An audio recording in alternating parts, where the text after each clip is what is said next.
Chapter 7. The Question of Mangoes.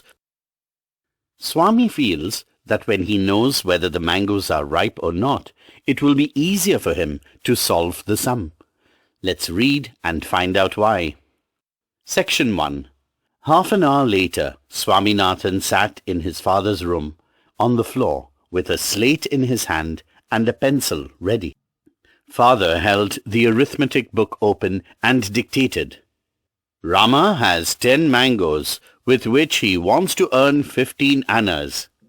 Krishna wants only 4 mangoes. How much will Krishna have to pay? Swaminathan gazed and gazed at this sum, and every time he read it, it seemed to acquire a new meaning. He had the feeling of having stepped into a fearful maze.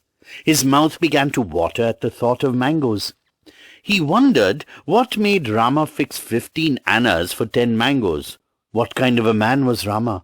Probably he was like Shankar, with his 10 mangoes and his iron determination to get 15 annas. Here Swaminathan felt an unaccountable sympathy for Krishna. "Have you done the sum?" Father asked, looking over the newspaper he was reading. "Father, will you tell me if the mangoes were ripe?" Father regarded him for a while and, smothering a smile, remarked, "Do the sum first. I will tell you whether the fruits were ripe or not afterwards." Swaminathan felt utterly helpless. If only Father would tell him whether Rama was trying to sell ripe fruits or unripe ones. Of what avail would it be to tell him afterwards? He felt strongly that the answer to this question contained the key to the whole problem. It would be a crime to expect 15 annas for 10 unripe mangoes.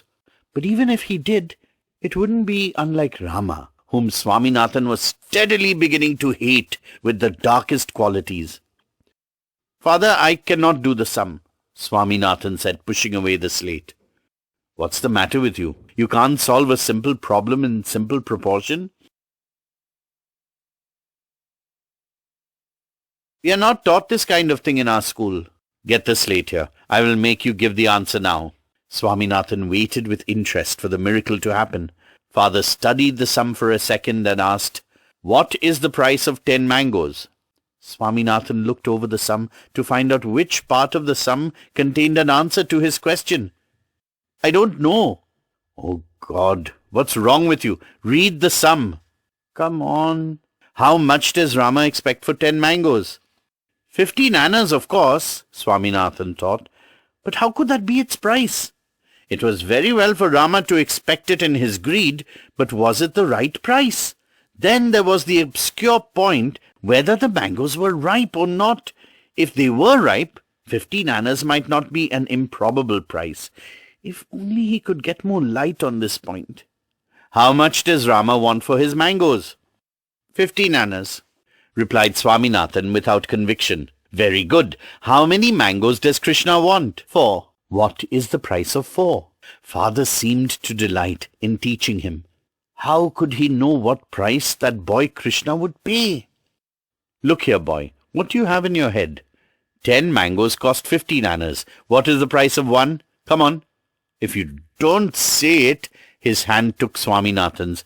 Swaminathan could not decide whether the solution lay in the realm of addition, subtraction, multiplication, or division.